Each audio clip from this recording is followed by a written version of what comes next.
So hello everyone, welcome to IFS. So वापस से आपके लिए एक ऐसे एस्पिरेंट्स को लेकर आया हूँ जिन्होंने अपनी एग्जाम गेट बी के रिजल्ट में बहुत ही अच्छी सफलता हासिल करी है। सो मिलते हैं अजीत से। सो वेलकम अजीत आपका। Hello sir. सो आपके बारे सर में कुछ थोड़ी सी बातें जानना चाहते हैं हमारे सारे दर्शक। Sir I am Ajit and I'm from Lucknow and I have completed my BTech in biotechnology from 2023 from APJ Abdul Kalam Technical University so with 8 CGPA. Okay, so क्या रहा आपका result? Sir, I secured 86 rank and with category? with category sir, SC category. Okay okay, so बढ़िया, congratulation जीत के आपने बहुत अच्छी rank हासिल करी है। सो क्या है फिर अब आपके साथ में ड्रीम कि अब आपको क्या करना है आगे? सर ड्रीम जैसा कि आपने ही बताया था कि मतलब बस कुछ भी करो लेकिन अच्छा करो। तो मतलब यही है कि बस रिसर्च में ही जाना है सर अभी तो। चलो बढ़िया है, फिर मतलब आप रिसर्च करना चाहते हो तो आप फिर वापस से हमारे से मुलाकात ज़रूर करोगे, बट वो आप सीएसआर के यस सर। चैनल पे करोगे। Yes because sir. सीएसआर की एग्ज़ाम क्वालिफाई करना बहुत ज़रूरी होता है अगर आपको कहीं रिसर्च या असिस्टेंट प्रोफेसर की लाइन के अंदर जाना हो तो। Yes sir. सो बढ़िया है कि आपने बहुत अच्छी सफलता हासिल करी है। सो एक और एक क्वेश्चन मेरा ये कि आप आईएफएस के किस प्लेटफॉर्म के साथ में कनेक्टेड थे? सर एक्चुअली मेरे पास थोड़ा सा प्रॉब्लम थी तो मैं ऐसा कोई सब्सक्रिप्शन नहीं लिया था आपसे आईएफएस का। लेकिन मैंने कोई भी मतलब वो जो आप लोग ना फ्री में वो चला रहे थे सीरीज चला रहे थे। तो आपने मोहित सर ने और मैम ने बताया जैसे कि आप लोग बता रहे थे ना कि मतलब कुछ भी मत करो बस ये कर लो सीरीज कर लो आपका हो जाएगा। आप मतलब मेरे को लग रहा था कि ऐसे कैसे हो जाएगा। उस बाद में जब मैं एग्जाम में बैठा हूँ ना आप मतलब मानेंगे नहीं मतलब सेम क्वेश्चन आ रहा है। और एक बार नहीं आ रहा बार बार सेम क्वेश्चन मतलब आप मतलब आपसे ही मैंने गेट भी आपके जो आपकी फ्री सीरीज चल रही थी उससे मैंने गेट भी प्रिपेयर किया वो भी मेरा क्वालिफाई हुआ था बट नॉट अच्छी रैंक। चलो कोई बात नहीं। सो अभी तो आपकी अच्छी रैंक आ चुकी है वैसे। जी सर। सो बढ़िया है। और वैसे आपका मतलब एमएससी अपने बीएससी जो है आपने 23 में कंप्लीट कर लिया, तो आफ्टर 23 के बाद में आपका यही जर्नी था कि अब बस अब तैयारी करना है एमएससी के लिए, एक अच्छी एग्ज़ाम को क्वालिफाई करना है?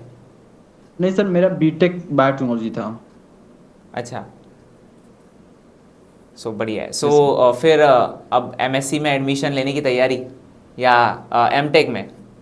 एमटेक। ओके ओके, मतलब एमटेक में आप तैयारी हो चुकी है। और वैसे आपने अपनी जो शेड्यूल वगैरह किस तरीके से तैयार किया था, बिकॉज क्योंकि आप तो यूट्यूब के साथ में मोस्ट ऑफ कनेक्टेड थे, तो आखिरकार सिलेबस को मैनेज करके सारी चीज़ों को पढ़ना ये थोड़ा सा मुश्किल हो जाता है। सो आपने कैसे टैकल किया?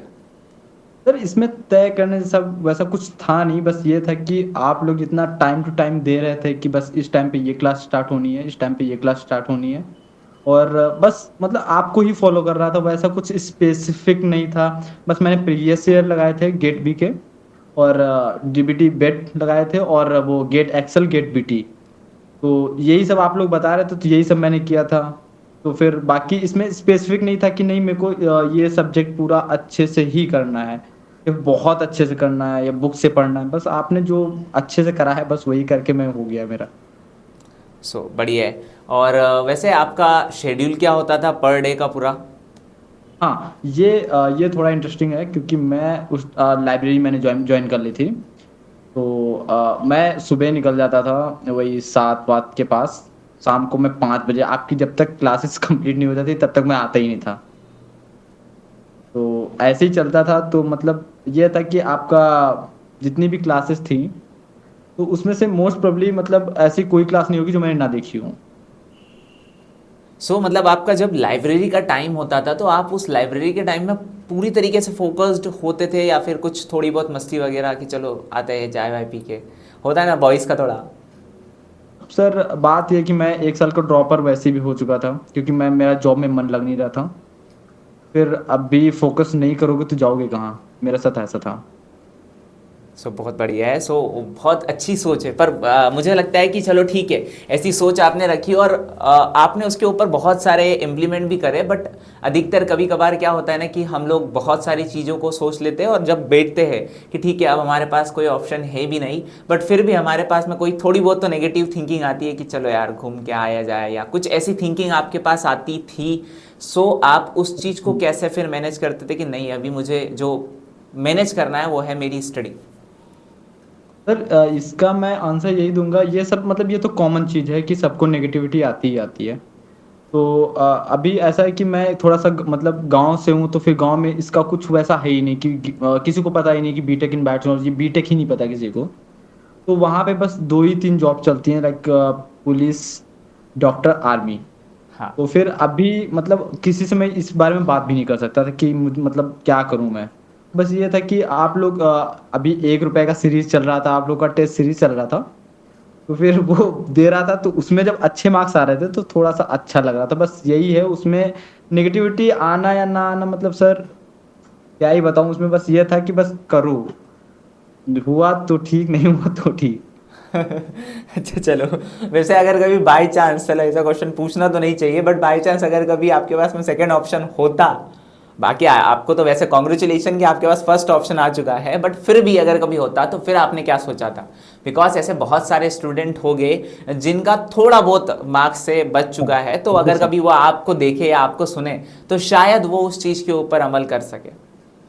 सर अभी एक तो बात ये ना, आप सामने तो मैं बिल्कुल भूल रहा हूँ, नहीं भूल रहा हूँ, क्योंकि आप मतलब मैंने मतलब ऐसे कभी अज्यूम ही नहीं किया था ना कि मतलब डायरेक्ट मैं आपसे बात कर रहा हूँ। चलो कोई नहीं, मैं तो तो यही कहूँगा कि कहीं मौका मिले तो हम लोग आमने सामने मिलकर भी बात करेंगे। अरे सर, सर। तो ये अभी सर मेरे पास सेकंड ऑप्शन बस यही था कि या तो डीबीटी, डीबीटी क्रैक करना है, या फिर अगेन गेट अच्छे रैंक से करना है। ओके।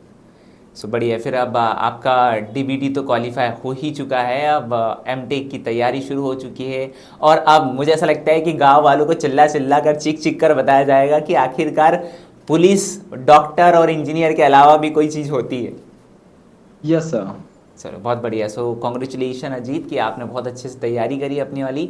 एंड देन मैं सबसे ज़्यादा इंस्पायर हुआ आपके वाले उस मोटिवेशन से जो कि आपने बिल्कुल स्ट्रिक्टली लिया था। बिकॉज अधिकतर बहुत से मोस्ट ऑफ स्टूडेंट ड्रॉपर होने के बावजूद भी अपने उस जर्नी को बहुत हल्के में ले लेते हैं, और शायद वो एक दिन अगर कभी स्किप करते हैं तो मल्टीपल डेज उनके वाले स्किप हो जाते हैं, और लास्ट एंड देन उस तरीके से वो कहावत शायद है कि अगर कभी सब कुछ खत्म हो जाए उसके बाद में पछताने से क्या ही मिलता है। सो आपने वो चीज़ नहीं करी, देन कॉन्ग्रेचुलेशन कि आपने बहुत अच्छी सफलता हासिल करी है, एंड देन आपकी आगे की जर्नी भी उतनी ही शानदार हो। So thank you Ajit. Thank you sir. Okay.